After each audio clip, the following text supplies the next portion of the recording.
நாம் ஒரு கோர்வையாக ஒரு செய்தி நான் பேசிக் கொண்டு வரேன்.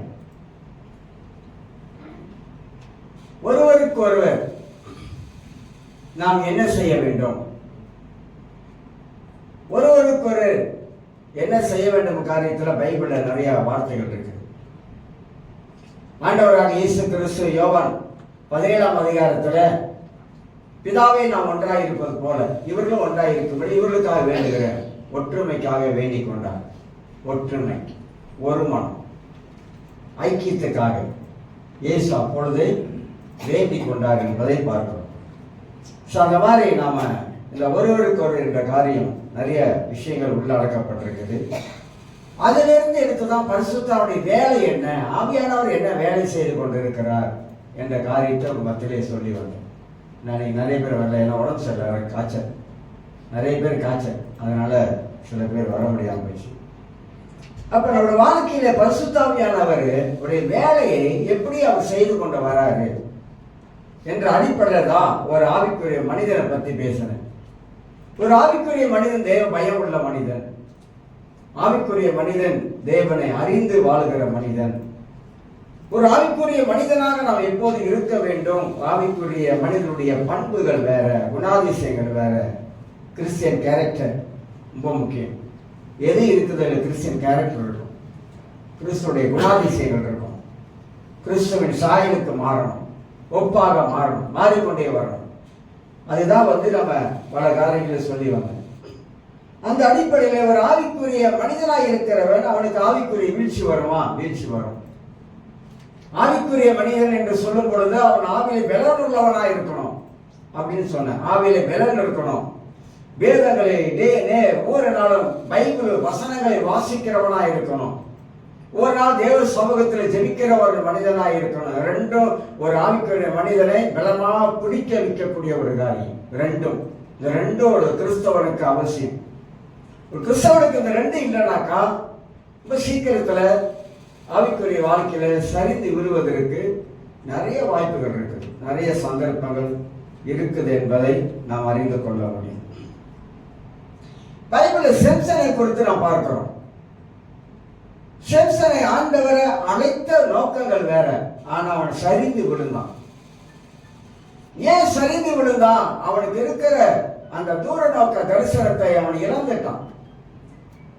பைபிளே வாசிக்கிற நியாயாதிபதிகள் புஸ்தகத்துல நீங்க 13ல இருந்து வாசி பார்த்தீங்கன்னா 16ஆம் அதிகாரம் வரைக்கும் அவனை பத்தி நிறைய சொல்லும். தரிசனத்தை இழந்து போனான், ஆத்மா பாரத்தை இழந்து போனான். இதெல்லாம் ஆவிக்குரிய சரிவு. ஆவிக்குரிய சரிவு நான் சொல்றேன், கொஞ்சம் கொஞ்சமா நம்ம வாழ்க்கையில வர ஆரம்பிக்கும். ஒரே வராது, கொஞ்சம் கொஞ்சமா பிசாசு ஆவிக்குரிய சரிவை நம்ம வாழ்க்கையில கொண்டு வருவான். ரொம்ப கவனமாக நாம கிறிஸ்தவ வாழ்க்கையில வாழ வேண்டியது அவசியமாக இருப்பதை நாம் அறிந்து கொள்கிறோம். அதுல தான் நான் போன வாரத்துல கிறிஸ்தவ உலகத்திலே நடக்கிற சில சீர்கேடுகளை குறித்து நான் சொன்னேன். வாலிப பிள்ளைகள் வாழ்க்கையில காணப்படுகிற சில காரியங்களை குறித்து உங்க மத்தியிலே நான் சொல்லி வந்தேன். உலகத்திலே நான் பார்க்கும்போது, கிறிஸ்தவ உலகத்திலே காணப்படுகிற இந்த காரியங்கள்லாம் பார்க்கும்போது மனிதன் அநேக காரியத்துல மன உளைச்சலுக்கு ஆளாகிறான். மன உளைச்சல், மன போராட்டங்கள், இப்படி பல காரியங்களுக்கு மனிதன் ஆளாகிறான். ஒரு மனிதனுக்கு மன உளைச்சல் வருதான், மன போராட்டங்கள் வரும், பல காரியங்கள் வரும். உலகத்துல நம்ம கிறிஸ்தவரா வாழுகிற நம்மளோட வாழ்க்கையில பிசாசு நம்மளை சும்மா விட மாட்டான், பல காரியங்களை கொண்டு வருவான். ஆனா ஒன்றை மறந்துடக்கூடாது, நம்மளால எல்லாவற்றையும் ஜெயிக்க முடியும். இயேசு ஜெயித்தார். சிலுவையிலே சாத்தானை இயேசு தோற்கடித்தார். தேவனால் பிறந்தவன் உலகத்தை ஜெயிப்பான்.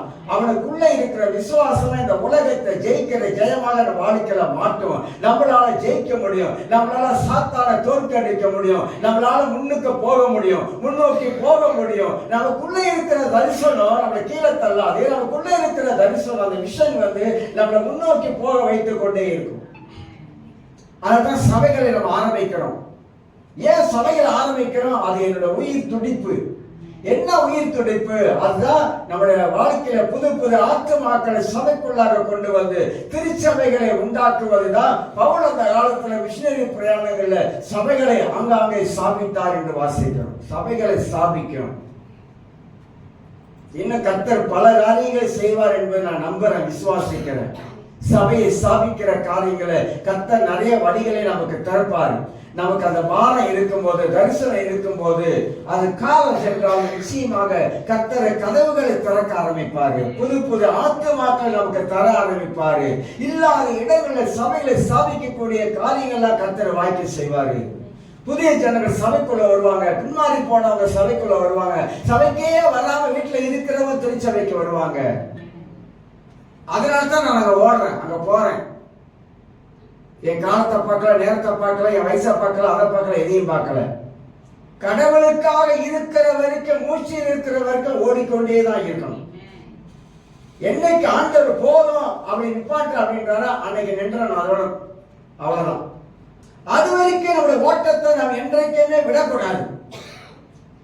வாழ்க்கையில ஓடணும். நான் சொன்னேன், சிரவண சபையை நான் கட்டும்போது 10 வருஷம் ஓடுறது ரொம்ப கஷ்டப்பட்டு தான் போனது தெரியுங்களா. அந்த டைம் ஃபைனான்ஸ்லாம் ரொம்ப டஃப்பான டைம்.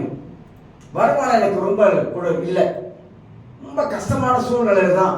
ஆனால் 10 வருஷம் விடாமல் போனேன். ஒரு நாள் போயிட்டு வரல, 2 நாள் போவேன். 2 நாள் போயிட்டு செவ்வாய்க்கிழமை போயிட்டு வீடெல்லாம் சந்திப்பேன். எல்லாம் கிட்ட கிட்ட இல்லை, ரந்தாவு சிரம்பான ரந்தாவுக்கு போவேன்.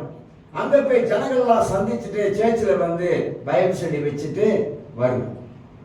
எத்தனையோ முறை நான் போகும்பொழுது மத்தியான நேரத்துல தூங்கி இருக்கிற காடி ஓட்டும் போது, ஆனா கர்த்தர் அதெல்லாம் கர்த்தர் பாதுகாத்து கொண்டார். அதனால கர்த்தருக்காக நாம் உழைக்கணும், கர்த்தருக்காக உழைக்கணும். உலகத்துல வேலை செய்கிறோம், உழைக்கிறோம், அதெல்லாம் நமக்கு அவசியம். நமக்கு வருமானம் தேவை, சம்பாத்தியம் தேவை. ஆனா ஆண்டவருக்காக நாம் வேலை செய்யணும், கர்த்தருக்காக வேலை செய்யணும், கர்த்தருக்காக ஓடணும், கர்த்தருக்காக உழைக்கணும். அவர் செய்த நன்மைகள் 1000 ஆயிரங்கள் 16,000 நம் வாழ்க்கையில சொல்றதுக்கு பத்தாது. அவ்வளவான வாழ்க்கை செஞ்சிருக்கிறார், ரட்சிப்பை தந்திருக்கிறார், இலவசமா தந்திருக்கிறார், இதுவரைக்கும் நடத்தி வந்திருக்கிறார், குறைவு இல்லாம நடந்திருக்கிறாரு. யாராவது சாப்பாடு குறையா இருந்திருக்கீங்களா? கொடுத்துறதுக்கு உடைக்கு குறையா இருந்திருக்கீங்களா? எதுலையும் குறையில்லை. எல்லா விதத்திலையும் ஆண்டவரே நம்ம இந்த நாட்டில் வைத்து நம்ம நடத்துறோம். அதனால ஆண்டவரை மனதில் வைத்து தேவனுடைய அன்பை சுத்த பார்க்கிற ஒரு மனிதன் ஆண்டவருக்காக அவன் இறங்கி வேலை செய்யக்கூடிய மனிதனாய் காணப்படுவான். ஆதி காலங்களில் மிஷினரிகள் கடவுளை எவ்வளவா நேசித்தாங்க தெரியுங்களா? மிஷினரிகள் எவ்வளவா தியாகம் பண்ணியிருக்காங்க தெரியுங்களா? எவ்வளவா தங்க வாழ்க்கையை அர்ப்பணிச்சிருக்காங்க தெரியுங்களா? எவ்வளவா குடும்பத்தை அவங்க அர்ப்பணிச்சிருக்காங்க தெரியுங்களா? அவ்வளவாய் அர்ப்பணித்ததுனால தான் இன்னைக்கு ஐரோப்பிய கண்டம் முழுவதுமாக சபை பரவுவதற்கு என்ன காரணம்? சபை ஸ்திரியெல்லாம் படிக்கும் பொழுது அன்னைக்கு தேவனுடைய மனிதர்கள் கிறிஸ்துவுக்காக, கிறிஸ்துவின் அன்புக்காக வாழ்க்கையில செய்த தியாகங்கள் சொல்லி விவரிக்க முடியாது. அந்த அளவுக்கு தியாகம் பண்ணியிருக்கிறார். பிள்ளைகளை இழந்திருக்காங்க, மனைவியை இழந்திருக்கிறாங்க, பல காரியங்கள் தியாகம் பண்ணி செய்திருக்கிறாங்க, ஆண்டவருக்காக ஓடி இருக்கிறாங்க. அதான் இன்னைக்கு பார்த்தா நம்ம சொல்றோம், அங்கங்க பிரிட்டிஷ்கார காலத்துல எங்களுக்கு அங்கே சேர்ச்சி கட்டி கொடுத்துருக்கிறான், மெத்தடி சேர்ச்சை கட்டி கொடுத்துருக்கிறான். இன்னைக்கு இருக்கிற இடம் மலேசியாவில் அந்த காலத்துல அவனுக்கு எல்லாம் வாங்கி கொடுத்தது, அதெல்லாம் இடத்த கொடுத்தது. இன்னைக்கு இந்த கவர்மெண்ட் ஸ்கூல்லாம் இன்னைக்கு எப்படி வந்துச்சு கேட்டு பாரு. நான் அடிக்கடி சொல்லியிருக்கேன் நினைக்கிறேன். நீங்க மலாக்கா சரித்திரத்தை பத்தி எத்தனை பேருக்கு தெரியும்? மலாக்கா சரித்திரத்தை பத்தி சொல்லுங்க பார்க்கலாம். விரல் எண்ணலாம். மலாக்கா சரித்திரம், போர்ச்சுகீசர்கள் சரித்திரம், டச்சுக்காரோட தரிசனம், அவங்களுடைய சரித்திரம், அவங்க எப்படி ஊழியம் செஞ்சாங்க, இந்த மாதிரி ஊழியம் செஞ்சாங்க, எப்படி கஷ்டப்பட்டாங்க, எவ்வளவு சிரமப்பட்டாங்க, கப்பல் எப்படி வந்தாங்க. அந்த கப்பலை போய் பார்க்குறோமா இல்லையா?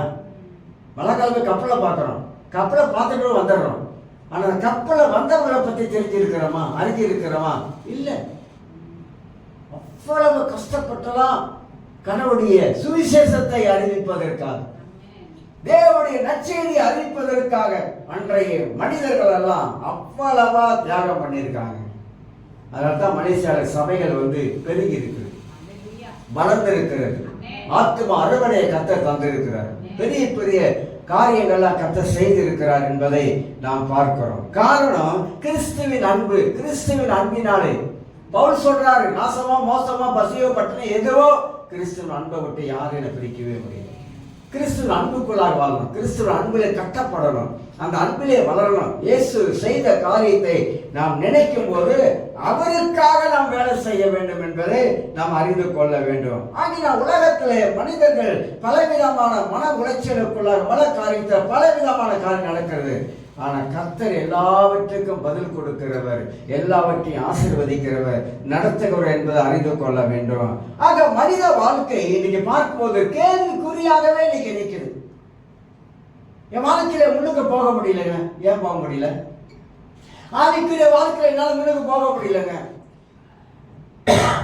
அல்லது மற்ற காரியத்துல என்னால முன்னுக்கு போக முடியலங்க. முன்னுக்கு போக முடியலன்னு பைபிள் சொல்லல, நம்மளால முன்னுக்கு போக முடியும். நாம் ஒரு கால் எடுத்து வைச்சாக்க கர்த்தர் அடுத்த கால் எடுத்து வைக்க சொல்வார். நம்மளால முடியாதது எது இல்லை என்பதை நாம் அறிந்து கொள்ள முடியும். ஆக கிறிஸ்தவர்கள் இன்னைக்கு ஆவிக்குரிய வாழ்க்கையில எங்கே இருக்கிறார்கள்? ஆவிக்குரிய ஜீவியத்தில் எங்கே இருக்கிறார்கள்? ஆவிக்குரிய வாழ்க்கையில எப்படி வளர்ந்திருக்கிறார்கள்? ஆதியாகமம் 3ஆம் அதிகாரத்தை நாம் திருப்பிக் கொள்ள எல்லாருக்கும் தெரிந்த வசனம் தான். இதிலிருந்து நாம் உங்கள் மத்தியிலே சில செய்திகளை சுருக்கமாக பேசலாம் என்று எண்ணுகிறேன். ஆதியாகமம் 3ஆம் அதிகாரத்தில் எல்லாருக்கும் தெரியும், ஆதாம் ஏவாளை பற்றி நிறைய பேர் நிறைய காரியங்கள் செய்திகள் பேசி இருக்கிறாங்க. எல்லாம் நல்லது.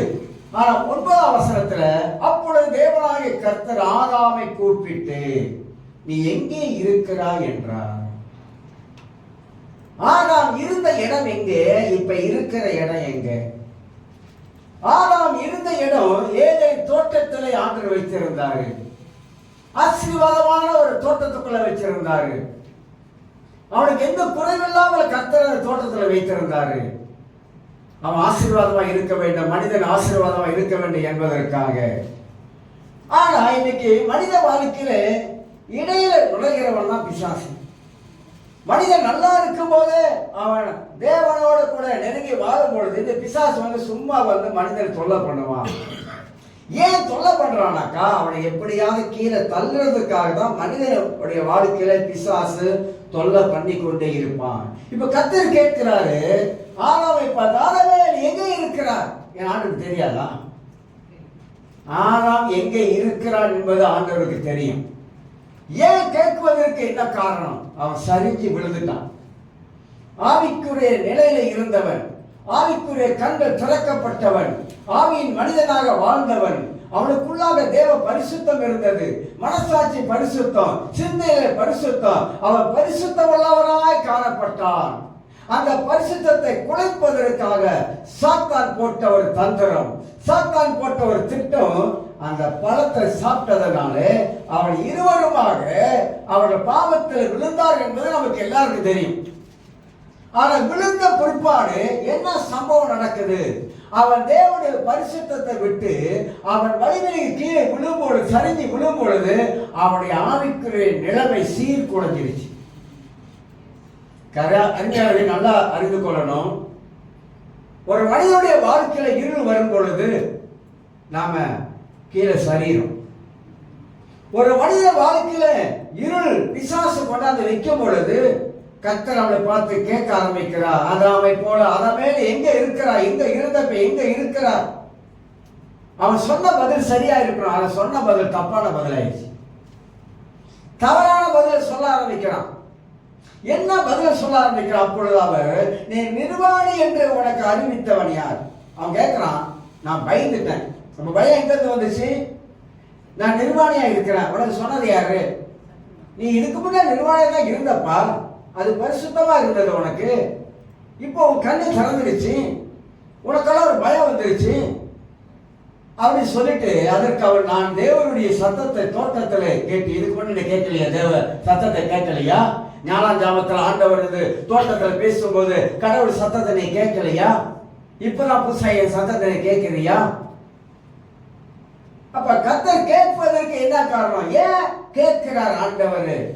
நிர்வாணி என்று உனக்கு அறிவித்தவன் யார்? புசிக்க வேண்டாம் என்று நான் உனக்கு கட்டளையிட்ட விளக்கின விருட்சத்திற்கனே புசித்தாயே என்றார். 12, அதற்கு ஆதாம் என்னுள்ளே இருக்கும்படி தேவனி தந்த ஸ்திரியானவள் அவ்விருட்சத்தின் கனியை எனக்கு கொடுத்தான். இன்னைக்கு இதுதான் கிறிஸ்துவ உலகத்துல நடக்குது. தவறை தவறாக ஒத்துக்கணும். கடவுள்கிட்ட ஆண்டவரே, ஆதாம் சொல்லிட்டு, ஆண்டவரே நான் மன்னிச்சிருங்க ஆண்டவரே, நீங்க இட்ட கட்டளையை நான் மீறிட்டேன், நீங்க ஒரு கோடு கிழிச்சீங்க, அந்த கோட்டை நான் மீறிட்டேன். ஏதேன் தோட்டத்துல யாரோ ஒருத்தன் வந்து பேசி மனைவியை கீழே தள்ளிட்டான். அவளும் நான் ஒண்டி விழுந்தா பத்தாது, நீயும் நான் ஒண்ணு வாயில மண்ணுன்னு எனக்கும் பணத்தை கொடுத்து என்னையும் தள்ளிட்டான், 2 பேரும் விழுந்துரும் அப்படின்னு சொல்லி பண்ணிட்டா. அதனால ஆண்டவரே மன்னிச்சிருங்க ஆண்டவரே, நாங்க தப்பு பண்ணிட்டோம் ஆண்டவரே, கட்டளை மீறிட்டோம் ஆண்டவரே அப்படின்னு சொல்லி வந்திருக்கலாமா இல்லையா? ஆனா வரலையே. இன்றைக்கும் மனித நிலைமை இதே தான். ஏன்னா எல்லாம் ஆதாம் சந்ததி, எல்லாரும் உலகத்தில் இருக்கிற எல்லாமே ஆதாமுடைய சந்ததி, வழி வழியா அப்படிதான் வரும். இந்த ஆதாம் சந்ததியா இருக்கிறதுனால அவருடைய சுவாபம் சில வேலைகள்ல நமக்குள்ள அப்படியே இருக்குது. அதனால்தான் அவன் சொன்ன மாதிரியே நாம் என்ன பண்ணிடுறோம், சில வேலைகள்ல தேவரீர் மன்னிச்சிருங்க என்று ஒத்துக்கொள்ளாம மனைவி மேல பழியப்பட்ட. நீங்க தான் இருந்தீங்க, நான் கேட்டேனா? நான் ஒண்டியா இருந்தேன், செவனேன்னு ஒண்டியா இருந்தேன், பேசாம இருந்தேன், அக்கடான கிடந்தேன். நீங்க தான் பேசாம என்னை தூங்க வச்சு ஒரு விழா எலும்பு எடுத்து அதுல வந்து இதுதான் உனக்கு ஏற்ற துணைன்னு சொல்லிட்டு கொடுத்தீங்க. அவன் ஏற்ற துணையாக இருந்தா பெரிய ஏமாற்றத்தை கொண்டு வந்தான், என் ஆவிக்குரிய வாழ்க்கையை கெடுத்துட்டான். இதெல்லாம் இவன் தான் பண்ணான் அப்படி சொல்லி இவன் என்ன பண்ணியிருக்கிறான்? நீங்க கொடுத்ததான் ஆண்டவரே, நான் கேட்கலீங்க, நீங்களா கொடுத்தீங்க. அதனால்தான் அந்த கல்யாண விஷயத்துல ரொம்ப கவனமா இருந்தோம். அதோட மனசுல வந்துருது. அப்ப கர்த்தர் அவனை ஆசீர்வதித்து நீ வாழ்வதற்காக கொடுத்தாரு. ஆனா அவன் என்ன பண்ணிட்டான், பண்ண தப்பை ஒத்துக்கொள்ளாம கடவுள்கிட்டயே டிவிக்க கொடுக்குறாங்க. என்ன மாதிரியா முள்ள மாதிரியா இருப்பான். ஆதாம் சரியான கேக் மாதிரி, சத்தியான ஆளு, கடவுள்கிட்டயே அவன் வந்து டிகாட்டி கொடுக்குறான் பாருங்க. நீங்க தான் கொடுத்தீங்க, நான் கேட்கல. தூங்க வச்சு விழா எலும்பு எடுத்து அது ஒரு மனுஷன் உண்டாக்கி கண்ணை விழிச்சு பார்த்தாக்கா அப்புறம் இவன் நிற்கிறான், இவன் தான் எலும்புல எலும்பு அப்படின்னு சொல்லி நீங்க கொடுத்துட்டீங்க. அதனால நீங்க தான் ஆண்டவரை கொடுத்தீங்க, நான் கேட்கல ஆண்டவரே. ஆனா பழிய வந்து எப்படியெல்லாம் போடுறான் பாருங்க, எப்படியெல்லாம் பழி போட்டான். கணவன் மனைவியும் இந்த விஷயத்துல ஒத்து போறாங்க. கணவனும் மனைவியும் ஏவாட்ட கேட்டா ஏவலா தான் சொல்றான். அப்பொழுது தேவனாகிய கர்த்தர் ஸ்திரியை நோக்கி, நீ இப்படி செய்தது என்ன என்றால், ஸ்திரியானவள் சர்ப்பம் என்னை வஞ்சித்தது, நான் புசித்தேன். 2 பேரும் பாருங்க எவ்வளவு அழகா ஒத்து போறாங்க. அப்போஸ்தலர் 5ஆம் அதிகாரத்துல அனனியா சப்பிரா அவங்களுடைய ஆவி எவ்வளவு ஒத்து போகுது பார்த்தீங்களா? எதுல ஒத்து போனுச்சு? வஞ்சிக்க, அதாவது பொய் என்பது ஒரு வஞ்சிக்கிற ஒரு ஆண். 2 பேரும் ஒத்து போகுது. கிரயத்தை இவ்வளவுதானா அப்படின்னா, ஆமா இவ்வளவுதான். அவ்வளவு கேட்டா, ஆமா இவ்வளவுதான். ஆனா அது பொய். பாருங்க, நீங்க பைபிளை வாசிக்கும் பொழுது பரிசுத்த ஆவியானவர் இந்த வேத வாக்கியத்தின் மூலமாக நம்மளுடைய ஆவிக்குரிய வாழ்க்கைக்கு என்ன பாடங்களை சொல்லிக் கொடுக்கிறார், என்ன கற்றுக் கொடுக்கிறார், அது ரொம்ப ரொம்ப நம்ம வாழ்க்கையில அவசியமாக இருக்கிறது. ஆக மனிதன் இன்னைக்கு வாழும் பொழுது ஆண்டவர் நம்மளை பார்த்து கேள்வி கேட்கிறார், நீ எங்கப்பா இருக்கிற, எங்க இருந்த, இப்ப எங்க இருக்கிற, ஆதாமே நீ எங்க இருக்கிற? என்னைக்குமே மற்றவங்க மேல பழிய போடவே கூடாது. அது பெரிய ஆபத்து. நமக்கு நம்ம தவிர நாமளே ஒத்துக்கணும். அதுதான் உண்மையான கிறிஸ்தவனுக்கு அழகு. நம்ம பண்ணிட்ட தவிர மற்றவன் தலையில கட்டிடுறோம் தருமா, அதுதான் வந்து பெரிய பெரிய பாவம். பாவத்திலே பெரிய பாவம், அதுதான் பெரிய பாவம். ஏன்னா ஒண்ணுமே செய்யாத ஒருத்தன் மேல பலியை போடுறோம் தெரியுங்களா, அதுதான் பாவம். அதனால கருமையானவரே, ஆவிக்குரிய மனிதன் அவன் ஆவிக்குரிய நிலையில எப்படி இருக்கிறான் என்பதை அவன் அறிந்து கொள்ள வேண்டும். அதனால்தான் ஆண்டவர் ஆதாமை ஏதேன் தோட்டத்தில் வைத்து அந்த தோட்டத்தில் மனிதனுக்கு வேண்டிய எல்லாத்தையும் கொடுத்து ஆசீர்வதித்து வைத்தாரு. ஆனா மனிதன் தவறை ஒத்துக்கொள்ளாம போயிட்டான். இன்னொரு வசனத்தை வாசிக்கிறேன். ஆதியாகம புஸ்தகத்தில் அதே 3ஆம் அதிகாரம் 13ஆம் வசனத்தை வாசித்தேன். 13ஆம் வசனத்தை உங்களுக்கு வாசித்தேன். பழைய, அதாவது இந்த பழி போடுகிற காரியம் நம்ம வாழ்க்கையில் செஞ்சோம் அப்படின்னாக்கா நம்முடைய வாழ்க்கையில பலவிதமான பழிகள் வாழ்க்கையில வந்து விழுந்து விடும் என்பதை மறந்து விடக்கூடாது. 2 காரியம் சொல்லுகிறேன். துணிகரமாக பழி சுமத்துகிறவர்கள் உலகத்தில் இருக்கிறாங்க. கிறிஸ்தவ உலகத்தில் இருக்கிறாங்க, வெளி உலகத்தில் இருக்காங்க. துணிகரமா பழி போடுகிறவர்கள், தன் தவறை ஒத்துக்கொள்ளாமல் துணிகரமா செயல்படுகிறவர்களும் உலகத்தில் இருக்கிறார்கள். இதை நம்ம வாழ்க்கையில நாம் அறிந்து கொள்ள வேண்டும். இதெல்லாம் ஆவிக்குரிய வாழ்க்கைக்கு ஒரு சரிவை நம்ம வாழ்க்கையில கொண்டு வரும். கொஞ்சம் கொஞ்சமா நம்முடைய ஆவிக்குரிய வாழ்க்கை சரிந்து விழுந்து விடும். இப்ப பிசாசு வார்த்தையை கேட்டதனால வந்த விளைவுகள் இதெல்லாம். சாத்தானுடைய வார்த்தையை ஏவாள் கேட்டதனால வந்த விளைவுகள். ஒன்று அறிந்து கொள்ள வேண்டும், நாம் எப்பொழுதுமே தேவனுடைய வார்த்தையை தவிர வேற எந்த வார்த்தையும் கேட்கக்கூடாது. மனிதன் கூட சில வேளைகளில் மனிதன் மூலமாக கூட பிசாசு வார்த்தைகளை வைத்து பேச ஆரம்பிக்கும். அதாவது ஆவிக்குரிய மனிதன் சிந்திக்கிற மனிதனாக இருக்கணும். உலகத்துல எந்த மனிதன் உங்கள் வாழ்க்கையில பேசினாலும் நீங்க சிந்திக்கிற ஆளாக இருக்கணும். நீங்கள் பைபிளுக்குள்ளாக ஒரு மனதை செலுத்தக்கூடிய ஆளாக இருக்கணும். எப்படியெல்லாம் பிசாசு பேசுகிறான், பைபிள்ல யார் இடத்துல பிசாசு எப்படியெல்லாம் பேசுகிறான். தாவீது இடத்துல பேசலாம், அழகா உசிப்பு விட்டான், ஏவி விட்டான். யுத்த காலம் அல்ல, ஆனா யுத்த காலம் இல்லாத காலத்துல பிசாசு அழகா தாவீது உள்ளுக்கு விட்டு ஏவி விட்டான். யுத்தத்தில் ஆட்களை என்ன ஆரம்பித்தான். அதனால வந்த விளைவுகள், வினைகள். நீங்க 2 சாமுவேல் 24 வாசி பார்த்தா உங்களுக்கு தெரியும். 1 சாமுவேல் 24 நினைக்கிறேன். அப்ப பிசாசு இந்த உலகத்துல மனித வாழ்க்கையில இடைப்படுகிறான், பல காரியத்துல இடைப்படுகிறான், பல விஷயத்துல இடைப்படுகிறான். ஆனா கர்த்தருடைய வார்த்தையை நாம கேட்கிறவளா இருக்கணும். அதனால்தான் வேதத்தை நாம் தெளிவாக படித்து கொண்டால் நம்முடைய வாழ்க்கையில பரிசுத்தாவின் குரலை நாம் கேட்டுக்கொண்டே இருக்கலாம். அதனால்தான் நாம் வாழ்க்கையில பைபிளை படிக்க சொல்றது. தேவனுடைய வார்த்தைக்கு பிசாசு எதிராக செயல்படுகிறான்.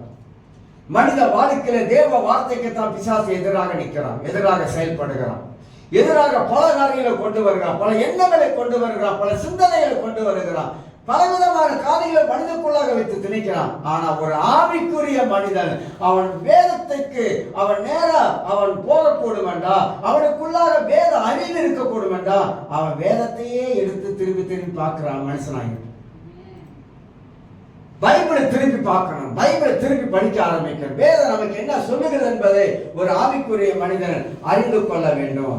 வசனத்துக்கு கீழ்ப்படிய மாட்டான். எப்போ யாரு? பிசாசு நம்மளை எப்போதுமே வசனத்துக்கு கீழ்ப்படிய விட மாட்டான். மனிதன் மூலமாக பிசாசு கிரியை செய்து கொண்டே இருக்கிறான். இன்னைக்கு பல விதங்கள்ல ரட்சிக்கப்பட்ட கிறிஸ்தவர்கள் மூலமாக சாத்தான் கிரியை செய்து கொண்டே இருக்கிறான். ஏன்னா அவனுடைய நாட்கள் ரொம்ப நாட்கள் அல்ல, அவனுடைய நாட்கள் நெருங்கி கொண்டு இருப்பதனால பிசாசு துரிதமாக வேகமாக வேலை செய்ய ஆரம்பிக்கிறான். நாம் எல்லாரும் கவனமா இருக்க வேண்டும். அதனால்தான் வசனத்துக்கு கீழ்ப்படியாவிட்டால் மனிதன் மூலமாக பிசாசு வேலை செய்து அவனை கீழே தள்ளிடுவோம். கீழே விழுந்துட்டோம் சொன்னாக்கா எழுந்திருப்பது அவ்வளவு கடினமான ஒரு காரியமாய் ஆயிரும். நீதிமான் 7 முறை விழுந்தால் விழுந்திருப்பான். ஆனா எழுந்திருக்கணுமே, எழுந்தாம அப்படியே படுத்து கிடந்தா அப்புறம் எப்படி? அவ்வளவுதான். அப்புறம் அதுக்கு அங்கிட்டு என்ன ஆகிடும்? அதனால்தான் பரிசுத்த ஆவியானவர் நமக்குள்ளாக துக்கப்படுகிறார். எப்படியா பரிசுத்த ஆவியான் துக்கப்படுகிறார்? பல விதங்கள்ல நாம் கிறிஸ்தவராக கர்த்தருடைய ஆவியானவரை நாம் துக்கப்படுத்துகிறோம். எப்படி துக்கப்படுத்துகிறோம்? எபேசியர் 4ஆம் அதிகாரத்தை உங்களுக்கு வாசித்து காட்டுகிறேன். எபேசியர் 4ஆம் அதிகாரத்துல 30ஆம் வசனத்தை வாசிக்கிறேன். 30ஆம் வசனம், அன்றியும் நீங்கள் மீட்கப்படும் நாளுக்கென்று முத்திரையாக பெற்ற தேவனுடைய பரிசுத்த ஆவியானவர் பரிசுத்த ஆவியை துக்கப்படுத்தாதிருங்கள். முத்திரையாய் பெற்ற பரிசுத்த ஆவியானவரை துக்கப்படுத்தாதீங்க. ஆவியானவர் எங்க இருக்கிறாரு? எங்கே இல்லை, நமக்குள்ளதான் இருக்கிறார். நமக்குள்ள இருக்கிற ஆவியானவர் எப்படி துக்கப்படுத்தணும்? எப்படி துக்கப்படுவாரு? எப்படி ஆவியானவர் வேதனைப்படுவாரு சொல்லிட்டுங்களா? 31 சொல்றேன். சகல விதமான கசப்பு இருந்தாலே ஆவியானவர் துக்கப்படுவார். நமக்கு சில வேளை யார் மேல கசப்பு இருக்கா? யார் மேல கசப்பை வச்சுக்கிட்டு நம்ம ஆலயத்துல கடவுளை ஆராதிக்கிறோமா? அந்த கசப்போட ஆராதனை பண்ணாக்கா அந்த ஆராதனை செல்லுபடி ஆகாது. ஆண்டவர் இதயத்துல சுத்தத்தோடு கடவுளை ஆராதிக்கிறார். இதயத்தை சுத்தத்தோடு. அதனால்தான் வேதத்துல பல காரியங்களை இயேசுவே சொல்லி இருக்கிறார். ஏன் கசப்பு வருது? கசப்பு யார் கொண்டு வரா?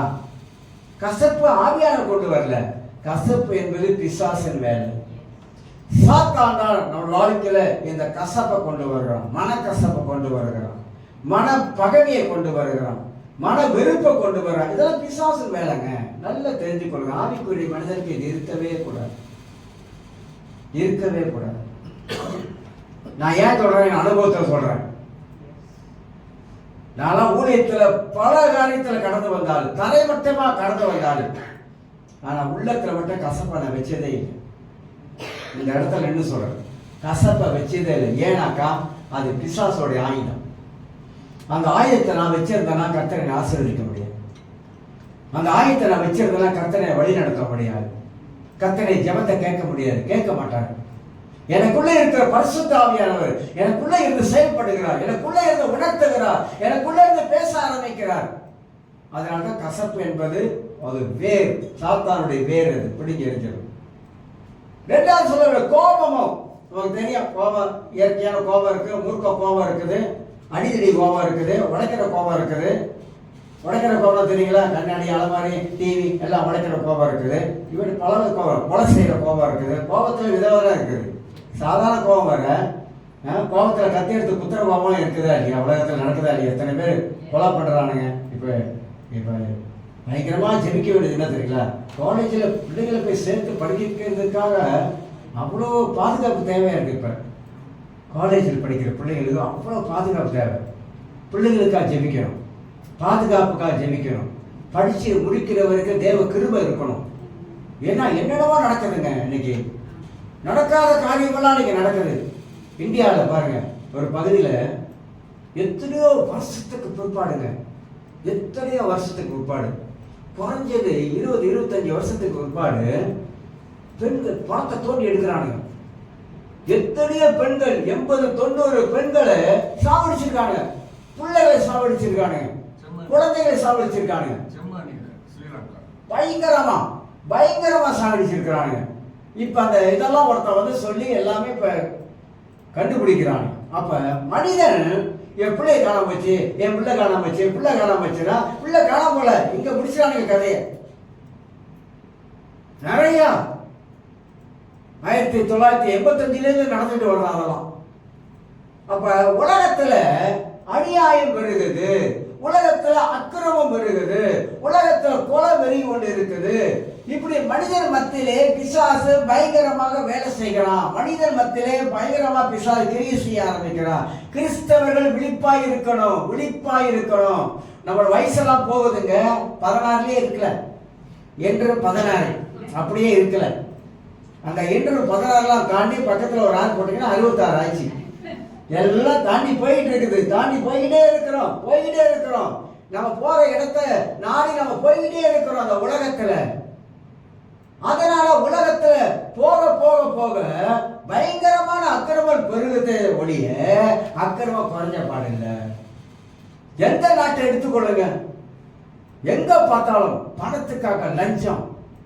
இடையில நாட்டில் கூட இடத்துல பிடிச்சானுங்க, பயங்கரம். 1 மில்லியன் கொடுத்திருக்கான். காசு எங்க போச்சு? நாட்டில் காசு எங்க போகுது?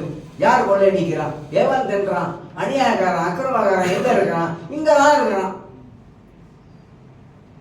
இப்படி உலகத்துல பல தண்ணி மாதிரி, அதாவது நீதி தண்ணி மாதிரி பெருக்கெடுத்து ஓடுது. இப்ப நீதியும் கிடையாது, நேர்மை கிடையாது, ஒண்ணுமே இல்லாத நிலைமையாச்சு. ஆனா கிறிஸ்தவர்கள் கர்த்தருக்கு உண்மையாக இருக்கணும். கிறிஸ்தவர்கள் தேசத்துக்காக ஜெபிக்கிறவர்களா நிற்க வேண்டும். கிறிஸ்தவர்கள் திறப்பின் வாசல முளைவால் படியிட்டு ஜெபிக்கிற மக்களாக மாற வேண்டும். கிறிஸ்தவர்கள் ஆண்டவருக்கு உண்மையாக வாழணும். அதைத்தான் கர்த்தர் எதிர்பார்க்கிறார். உங்களை என்னை அதைதான் ஆண்டவரை பிரதிநிதியாக வச்சிருக்கிறார் தேசத்துல. இதெல்லாம் எண்ணி பார்க்கணுங்க. இன்னைக்கு பேசுற நாள் நாளைக்கு இருப்பனால கூட தெரியாது. கர்த்தருக்கு சித்தமானா அப்படிதான் பவுல் சொல்றாரு. யாரு எந்த நேரத்துல இருப்பாங்க நமக்கு தெரியாது. அதனாலதான் நம்ம வேதத்துல சொல்லப்படுகிற பிரகாரம் இந்த சகல விதமான கசப்பு, ஒரு கசப்புன்னு போடல பைபிள்ல, சகல விதமான கசப்பு, கோபம், மூர்க்கம். சில பாருங்க பல்ல கடிப்பாங்க, பார்த்திருக்கீங்களா? மூர்க்கம், பல்ல கடிப்பாங்க, கரை முறை பல்ல கடிப்பாங்க, பார்த்திங்களா? அதான் மூர்க்கம். அந்த அளவுக்கு உள்ளுக்கு என்ன பொங்குது, பால் பொங்குற மாதிரி உள்ளுக்கு பொங்கி எழுவ பல்ல கடிக்கிற அளவுக்கு கிறிஸ்தவர்கள் தான் இருக்கக்கூடாது, இருக்கவே கூடாது. ஆவிக்குரிய மனிதனா நிற்கணும். ஆவிக்குரிய மனிதனாக வாழ ஆரம்பிக்கணும். ஆவிக்குரிய மனிதன் ஆவிக்குரிய சிந்தை உள்ளவனாக இருக்கணும். ஆவிக்குரிய மனிதன் வேத சத்தியங்களை அறிந்த மனிதனாக இருக்க வேண்டும். ஏசுனார் ஒருத்தவன் கன்னத்துல பலாறு அரைஞ்சா அடுத்த கன்னத்துல பலாறு நீ ஒண்ணு கொடு, அவன் நடிச்சா நீ ஒண்ணு கொடு, அவன் ஒரு எத்துனா நீ 4 எத்து. அப்புறம் சொன்னாரு, இல்லையே சுவிசேஷத்தின் மித்தம். அது பலர் சொல்லுவாங்க, சுவிசேஷத்தின் மித்தம் ஒரு கன்னத்துல இருந்தா வாங்கிட்டு தான் போயிரு. சுவிசேஷத்தினால, சத்தியத்தை சொன்னதனால. வேற கற்பனை பண்ணி வேற வியாக்கியானம் பண்ணுவாங்க இந்த வசனத்தெல்லாம். அப்படி இல்லை, அதுக்கு இன்னொரு பின்னணியே இருக்குது தெரியுங்களா? ஒருத்தன் யூதர்களை ஒருத்தன் அடிச்சானா இப்படி அடைய மாட்டான், இப்ப புறவையில அடிப்பான். அப்ப அடிக்கும், இப்படி புறவையில இப்படி அடிக்கும் போது அடுத்தது புள்ள அடிக்கணும், மறுகண்ணத்தை காட்டு. ஒருத்தன் 1 மைல் தூரம் நடக்க சொன்னா, சொன்னாரு 2 மைல் தூரம் போ. ஏன் 2 மைல் தூரம் போக சொன்னதுங்களா? யூதோடைய வழக்கத்துல ஒருத்தன் 1 மைல் தூரம் தான் பெட்டியை தூக்கிட்டு நடக்கும், அடுத்தது இன்னொருத்தன் அந்த பெட்டியை தூக்கிட்டு நடக்கணும். அப்ப சொல்றாரு, அடுத்தவனை தூக்க விடாத, அடுத்த ஒரு மைல் தூரம் போகும்போது சுவிசேஷத்தை சொல்லிடு. அதனால சொல்றாரு. அதனால நம்முடைய வாழ்க்கையில பரிசுத்த ஆவியானவர் துக்கப்படுறாரு. எதனால துக்கப்படுறாரு? ஆதிகாந்த கீழே சொல்ற கூக்குரல். நான் சொல்லியிருக்கிறேன் ஏற்கனவே, கூக்குரலாம் இங்க சண்டை போட்டா 10வது வீட்டுக்காரன் வெளியே வந்து பார்க்கலாம், எங்கடா இந்த சத்தம் வருது, கூக்குரல். யாரு? அவங்களா? ஓ, இந்த பைபிள் தூக்கிட்டு வெற்றி கொடி பிடித்தோ நாங்கள் வீர நடை நடந்து போவாங்கள சேச்சிக்கு, அவங்களா? அவங்க வீட்டு தான். ஓ, அவங்க வீட்டுல தான் இந்த கூக்குரலா, இந்த சண்டையா, இந்த சத்தமா அப்படின்னு 10வது வீட்டுக்காரன் வெளியே வந்து பார்த்துட்டு நம்மளை யோசிக்கிறான். அப்ப இவங்க வாரம் சேச்சிக்கு என்னத்துக்கு போறாங்க? கேட்பானா? கேட்க மாட்டானா? அவிசுவாசி சிந்திப்பானா? சிந்திக்க மாட்டானா? நம்ம கோயிலுக்கே போறதில்ல, நம்ம நல்லா இருக்கணும்னு அவன் சொல்லுவோம்.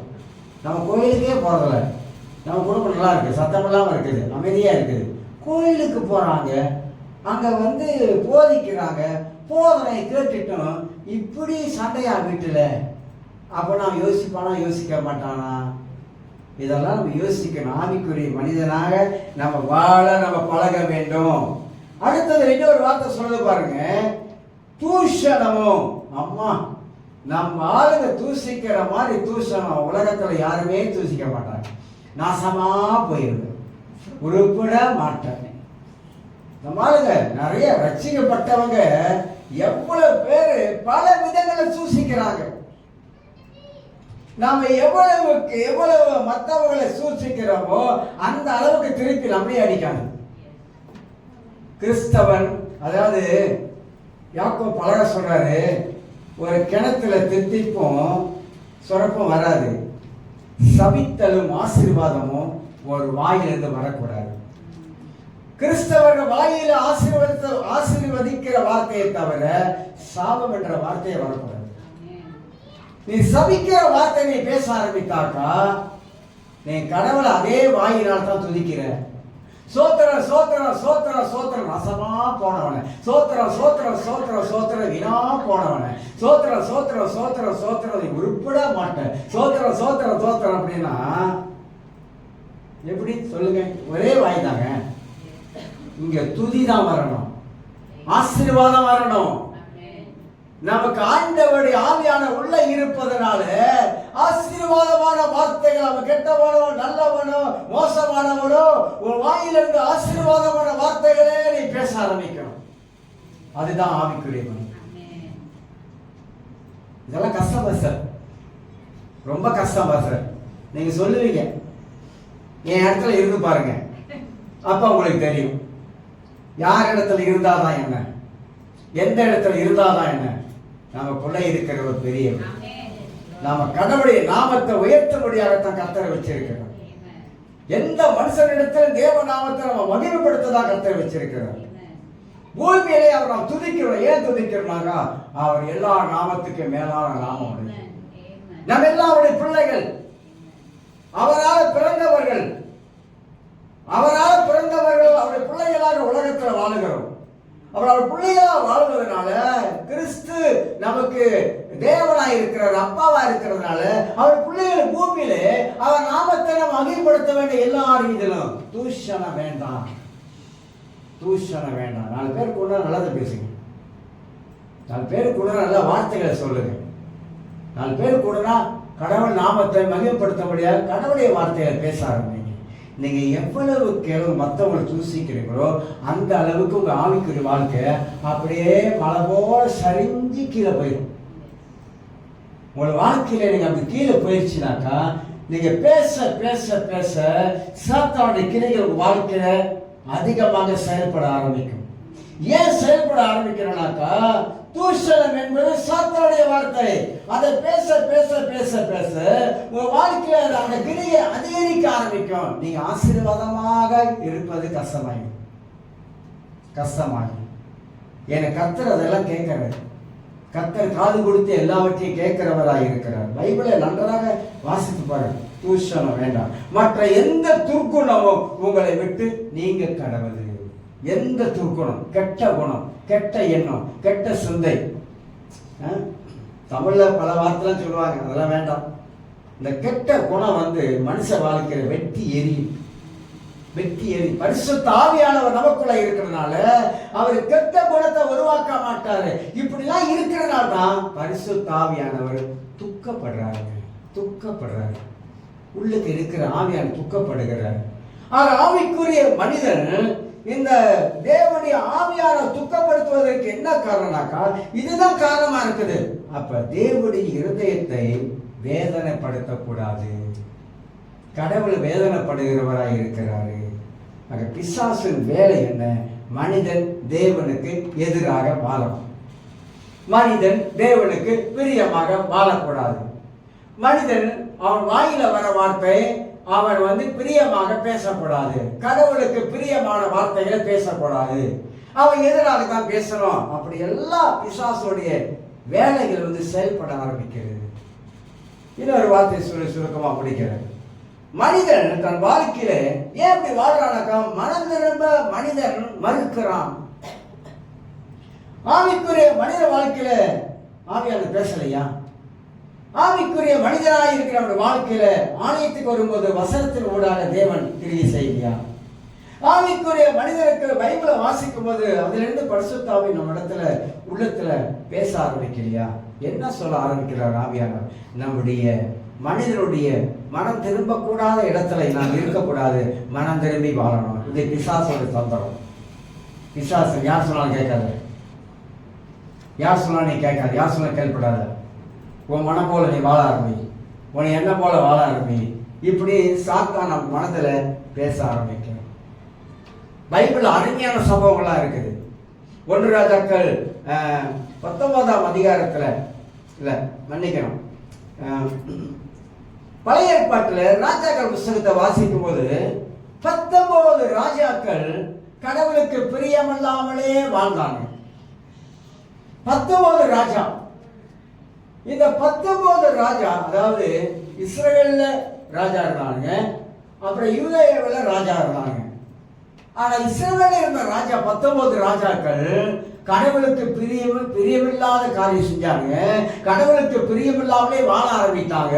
அவனுடைய நிலைமையெல்லாம் கொஞ்சம் பைபிள்ல படிச்சு பார்த்தீங்கன்னா, ராஜாக்கள் புஸ்தகத்தை படிச்சு பார்த்தீங்கன்னா, அவன் கடவுளுக்கு பிரியமா இல்லாத காரியம் செஞ்சதுனால நடந்ததுனால அவன் நிலைமையெல்லாம் மோசமான சூழ்நிலை தள்ளப்பட்டுச்சு. படிக்கணும், பைபிளை படிக்கணும். அங்க படிக்கும் போதுதான் நிறைய விஷயங்கள் ஆவியானவர் நமக்கு சொல்லிக் கொடுப்பார். அப்ப இஸ்ரவேலுடைய வட ராஜ்யம், நார்த் ரைட்ல வட ராஜ்யம் எப்படி வீழ்ச்சி அடைந்தது? வீழ்ச்சி அடைவதற்கு என்ன காரணங்கள்? ஏன் ராஜாக்கள் இப்படி செயல்பட்டாங்க? எதனால செயல்பட்டாங்க? கடவுளுடைய வழியை விட்டு விலகினாங்க. தேவன் சொன்னதை செய்யல. ஆண்டவர் அழகா சொல்றாரு, அந்த அந்த வார்த்தைக்கெல்லாம் கீழ்ப்படியாமல் ராஜாக்கள் தங்கள் மனமோட செஞ்சதுனால்தான், கடவுளுக்கு எதிராக செஞ்சதுனால்தான் தேவன் அவங்களுக்கு வருவித்த தண்டனை. ஏன்னா இஸ்ரவேலை ஆசீர்வதிக்கிற கர்த்தருக்கு எதிராக மக்களை திசை திருப்பினாங்க, மக்களை வேறு வழிக்கு கொண்டு போக ஆரம்பித்தாங்க. அப்ப எபேசியர் 5ஆம் அதிகாரத்துல 10ஆம் வசனத்துல வாசிக்கும் போது கர்த்தருக்கு பிரியமானது என்னதென்று நீங்களே சோதித்து பாருங்க சொல்லி முடிக்கிறேன். எதுங்க கர்த்தருக்கு பிரியம்? நீங்க சொல்லுங்க. பைபிள் அழகா எழுதியிருக்குல, கர்த்தருக்கு பிரியமானது என்னதென்று நீங்கள் சோதித்து பாருங்க. நம்ம கிட்ட விட்டாரு. கனியற்ற அந்தகார கிரிகள், கனி இல்லாத அந்தகார கிரிகள், அந்தகார கிரிகள் இருளின் கிரிகள், பிசாசின் கிரிகள், அந்தகார கிரிகளுக்கு உடன்படாமல் அதுல உடன்படாமல் தெளிவா இருக்கணும். அதுல உடன்படாமல் அதுல நம்ம வாழ்க்கையை செலுத்தாமல், இதெல்லாம் தேவனுக்கு பிரியம்.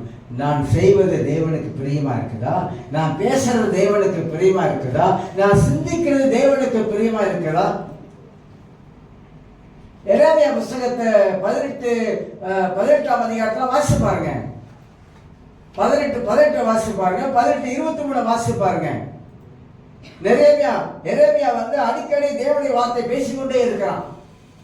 தேவனுடைய தீர்க்கதரிசன வார்த்தைகளை பேசிக்கொண்டே இருக்கிறான். மக்களுக்கு விருப்பம் இல்லை, கடவுளுடைய வார்த்தை கேட்க விருப்பம் இல்லை. நாங்க இப்படிதான் இருப்போம்.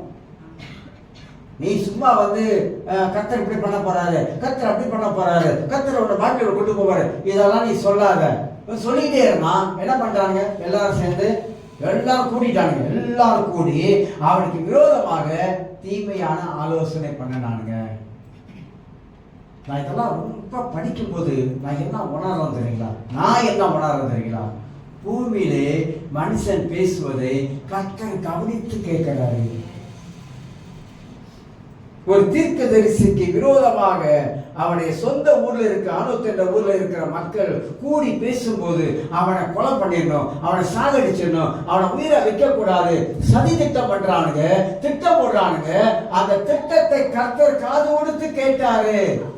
எரேமியாவே, உனக்கு விரோதமாக ஒரு கூட்டம் மக்கள் உன்னை கொலை செய்யணும், உன்னை முடிச்சுன்னு நினைக்கிறாங்க.